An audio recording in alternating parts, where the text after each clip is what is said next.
This is Hannibal here from the HannibalTV.com with a lot of news today in my daily combat sports news update.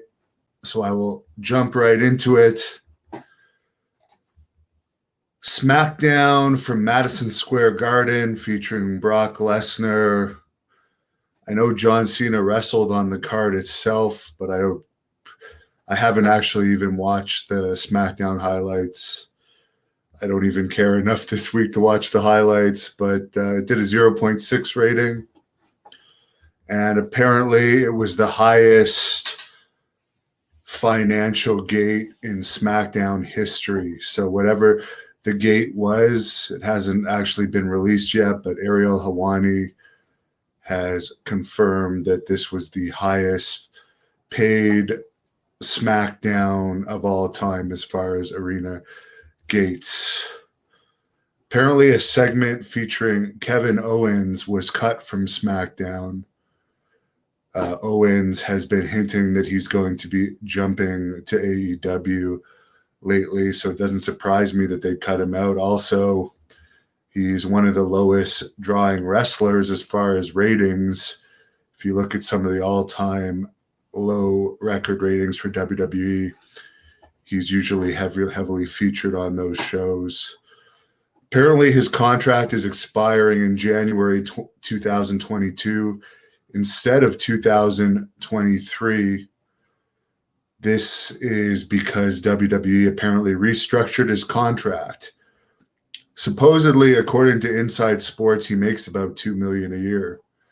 So that's one contract they would certainly be making a good move by lowering at the very least. And if they can get him right out of the company, I assure you it will not make any negative impact. Sami Zayn's contract, although no date announced, that will supposedly end soon. So I do think if AEW is good for WWE, it certainly is going to be good for getting rid of some of these stale guys like Kevin Owens and Sami Zayn that both look like shit. Zayn looks like a manager. Owens looks like the guy at the Wendy's fry station. So dump some of these wrestlers, bring in some better ones, and you'll be on a better path. Pierre Willett, who still keeps himself in great shape at age 53 and is one Quebec wrestler, although I may not always like him, I do respect him. I actually had my last match against him in May 2018 in Pembroke, Ontario. I defeated him. And I guess it's come out that he's leaving Ring of Honor when his contract expires at the end of November. I can't blame him for that, because he's 53 years old and nobody watches Ring of Honor anymore. It has very little momentum. When he joined, it was right as AEW was starting. So the Cody Rhodes and the Young Bucks and that group of guys were all in Ring of Honor, and it was probably the hottest it ever was. But in recent years, Ring of Honor has just become practically irrelevant.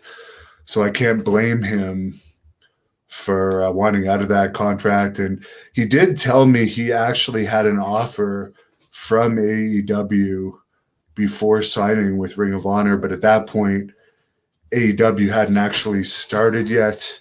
And it was unknown, as Piper comes in to say hello, it was unknown how good AEW would do, and he was also already getting older at that point, and Ring of Honor was already running. So he chose Ring of Honor at that time rather than wait for AEW to start, where he has a lot of friends from AEW. So I would expect him to go to AEW. That would be my educated guess, since WWE is not looking to sign older wrestlers at this point. And yeah, so good to hear that, because he does wrestle a very rough style and destroys his body. I'll give him credit that he's not crippled yet for some of the stuff he does, and like practically no one's watching what he's doing in Ring of Honor. So if you're going to do that to your body, you may as well do it for a bigger company. Apparently, they did an angle on Rampage, speaking of AEW, on Friday, where Andrade fired Chavo Guerrero as his manager, and people are believing that Ric Flair will be replacing Chavo. So that might very well happen. I wouldn't be surprised if Ric Flair ends up at AEW 100%. It would make the most sense, and I definitely would watch those segments, even though Andrade doesn't necessarily appeal to me as a wrestler. Jonathan Coachman has been slamming the WWE lately. He apparently said on his Ask Coach podcast that when he was working for the XFL recently, he had to pay expenses between $8,000 and $20,000 out of his own pocket. He was never reimbursed. He said, quote, "I will never work with somebody like that again. So the taste in my mouth from wrestling right now is very, very bitter, because when you put 20 years into somebody, a relationship to help them build their brand, and then they just turn their back on you over and over, to them, a little bit of money. To me, it was a lot of money. Then at the same time, they're cashing in millions of dollars in stock and laying people off the same day. They are doing that is bad business," end quote, he said. So again, that's more proof that WWE always likes to call themselves the family, and their independent contractors are just family members and all this crap, when in reality, they'll drop you very easily. It's just a fact. He also went on to say that he went to Afghanistan once with WWE, and he was asked to go back again, but he couldn't make it due to some conflict. And he claims that he was given a surprise beating by The Undertaker and Batista in the ring that he was not notified for beforehand, as punishment for not making it the second time to Afghanistan. So beatings in the ring happen. Definitely. It happened with Rene Dupree and Bob Holly. It happened with Ron Simmons and JBL to Public Enemy. It's happened a lot of times. I've done it to people. And there's also been, and it's always been well deserved, but there's many cases of that throughout history where quote unquote hits are put on people in the ring. As far as the boxing fights that happened last night, with Anderson Silva knocking out Tito Ortiz in the first round, which, by the way, Tank Abbott did live reaction to on this channel. Those videos are up on this channel right now. Tank was obviously very happy about that. But the estimate is that Anderson Silva probably made around $600,000 for that fight, and Tito Ortiz probably made around $300,000. But Anderson will also take around $70,000 to $90,000 of Ortiz's payoff, because Ortiz missed his weight by 5 pounds, which forces him to submit 30% of the purse to Silva. And for the Holyfield versus Belfort fight that also ended in the first round, they're estimating that Evander probably made somewhere around $500,000, and Belfort will likely make around $400,000. And everyone involved in those matches are probably also going to get a percentage of pay-per-view shares. So apparently Vet Belfort has put up a winner-take-all fight, saying he's raised about $25 million, and Triller CEO Ryan Kavanagh is willing to throw in $5 million to have a $30 million winner-take-all fight versus Jake Paul, because he doesn't believe Jake Paul would take a fight against him. I actually believe Paul would do better than Evander Holyfield, to be perfectly honest. And that fight could very well happen. Why does everyone want to fight Jake Paul? Because he's pretty much the most popular quote-unquote boxer right now. You can make the most money fighting him and get the most publicity, so why not? I got some tips here. Thank you very much, Bill, for the $20 tip. I really appreciate it. I'll put that towards my interviews I have coming up with Virgil, Rockin' Robin, Max Payne, Ken Resnick, former AWA and WWE announcer. Really appreciate Bill's continued support. And Carlos tips $5. Really appreciate it. Carlos and Bill with another $10. Bill, you are a great guy. I really appreciate everything.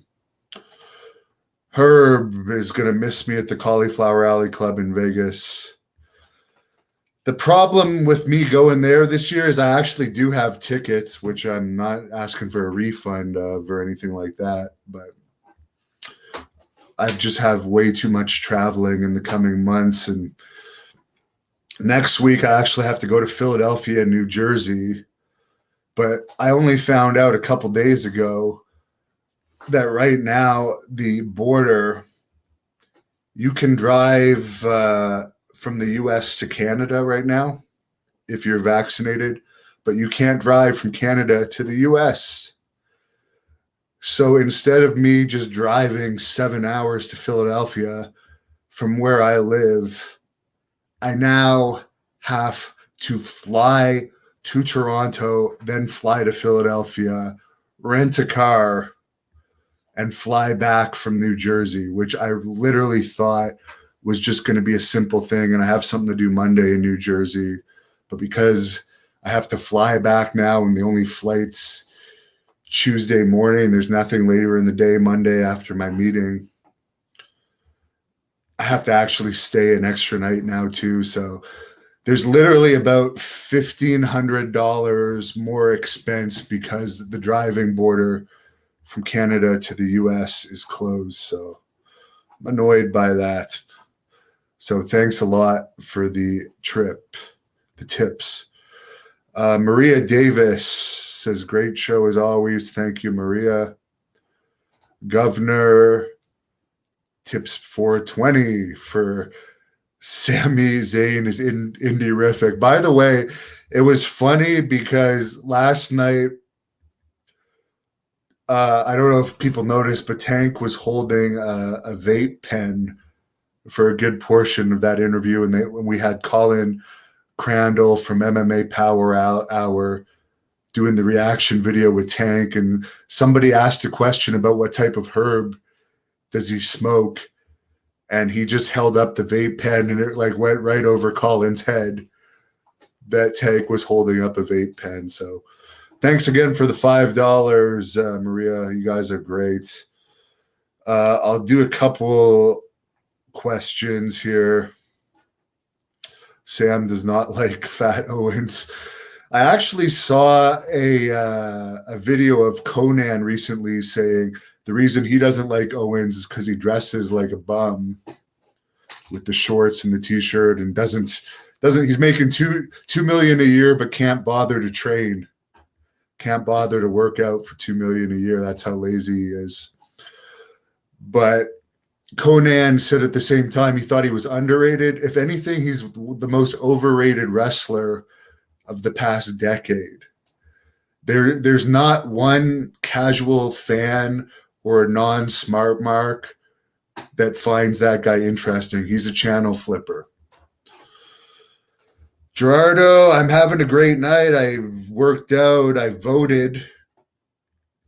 Let's hope we can get the current prime minister out of here after the way he handled the pandemic. Hidden Sword says no one can draw in WWE's crappy presentation. Well, Cena drew. Cena added to the house show numbers. That was a proven fact. Brock Lesnar boosts ratings. That's true. Sam says Orton's the legend killer. Owens is the rating killer. Cats and toys and vaping says Zayn looks like a bum. He looks like a manager. Definitely looks like a manager. Ivan, AEW has a school that's run by Dustin Rhodes. He can teach wrestlers how to demand full pay for indie dates up front and then no show like he did to Great North Wrestling back in 2007. Michael, there will never be another interview with the Goon. I don't have time to interview these people that are just complete losers. About Funk says Ring of Honor is from his state and has zero buzz and interest, can't draw flies. True. Bill, you are great. Colonel Quayle hopes PCO gets paid a lot. I have to respect PCO because not too long ago, the last shoot interview I did with PCO, which I believe was in 2017. And by the way, he's a former Great North Wrestling champion. And I would like to say, even though he'll give all the credit to Joey Janela because he likes to play that smart mark crowd, I'd like to say we helped him get back into the swing of things because he'd been off, and we gave him I think 7 or 8 bookings right at the start of his comeback. But what I was going to say is what I like to see about PCO, he was literally a bouncer in a strip club when I did that shoot interview with him in 2017, in his 40s, still bouncing. So to see him making good money again and being a prospect in wrestling, which he truly loves after all these years, it's great to see. Alexander would like to see Flair as a manager. Chris checking in from Massachusetts. Controlled Pairs says Coachman was one of the few guys to do well outside of WWE. Yeah, he did great. Chris Briggs, any news on Bray Wyatt? I think his no-compete clause is still in effect. It's believed he's going to show up in AEW when that's over. He hasn't put a pen to paper yet, but from all reports, they're very interested in him. I have heard some rumors that who knows, Qatar Pro Wrestling might even be in his future. But you never know. I've heard rumors about him and Braun Strowman maybe showing up in Qatar Pro Wrestling. Qatar is similar to Canada. They're still fairly restrictive for events. So I believe the holdup of them announcing their official date for next year is the whole COVID situation. But I've been airing some of their footage on this channel. I think that promotion has potential. Canada, it's still really strict here, particularly in Ontario, for putting on events. It's actually brutally strict. I've been trying to book another Great North Wrestling event, but they're all petrified of the fourth wave, all these arena managers. And what did one of them tell me last week? I'll even read it to you. This is the kind of stuff I've been dealing with. They find it essential to inform me that many communities are closing their community centers and arenas, even for workshops and courses, as they wish to prevent outbreaks rather than deal with the fourth wave. So I was just reading you. One of the arena managers from an arena I go to sent me that. So people that are saying Canada is wide open, no, it's not. It's the reason why WWE isn't returning here. There's still a lot of restrictions going on. Dumb absolutely loves PCO Dumb Friends Productions. It is nice to see him doing well after all these years, as well as Anderson Silva. Pubert says Tito looked terrible. That's got to be a big blow to Tito's ego, because if you remember, I interviewed him right after he got that knockout on Chuck Liddell, and he was bragging so much. Then he was saying he was going to make it seem like he was going to sign with WWE. That didn't come through. And now that he took that beating, I don't think that's going to really put much more interest in WWE from him. So, I mean, Tito didn't last as long against Silva as Alberto Del Rio. Tito actually took longer to beat Alberto Del Rio than Silva took to beat Tito. And Alberto Del Rio is a wrestler. Alexander says Anderson Silva from 2006 to 13 was the best MMA fighter in history. Alexander, I would actually take Jake Paul in that. I would actually take Jake Paul over Vitor. Definitely. I mean, he has the best trainers, and he has youth on his side. And it still baffles my mind. Punk had the money to hire all these amazing trainers, and he did horrible in real fighting. But Jake Paul has hired the best trainers, and he's really done great, and particularly killing it business-wise. So good for him. He actually even got WWE one of their highest ratings in a long time, just appearing on, I think it was either Raw or Smackdown. I can't remember, but got them one of their highest ratings of the year. I think the second highest rating of the year recently. So some fans were like, oh, he was booed. Well, you're actually supposed to boo people in wrestling. You're supposed to boo the heel. So good for him. Someone giving me a fist pump. Pubert says Holyfield looked every bit of 58 years old. I actually interviewed Holyfield. I'll tell you a funny story about me interviewing Evander Holyfield. He was at a local boxing match here in Ottawa. It was one of my first interviews ever, around 2012. It is on this channel, but I actually originally did it for another channel. And he agreed to do the interview with me without any problem. He said he would do it. And then I did it. And then the moment I walked away from him, this was before the boxing started, his security came up to me and said, you're not allowed to interview him. And I'm like, he just said I could do the interview with him. And he's like, you got to leave now. And I'm like, I don't care. I only came here to interview him. If you're I was only going to stay to be polite anyways. So if you're kicking me out, you're not going to have a fight for me, because I don't even want to stay for this amateur boxing. I just wanted to meet him. But I found that weird that even though Evander was happy to do the interview with me, that his security kicked me out of the building after.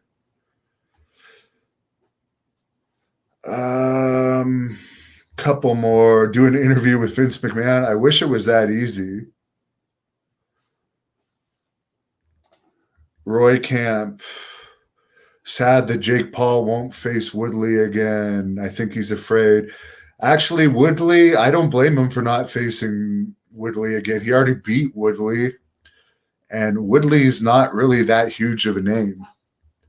He's not going to make – it's about business. He's already beaten Woodley. Fight someone that people are going to be interested in seeing. I don't think people really want to see a rematch between Jake Paul and Woodley. I sure as hell don't. I didn't even care about that fight, even enough to watch the highlights of it. So why would he give Woodley another fight.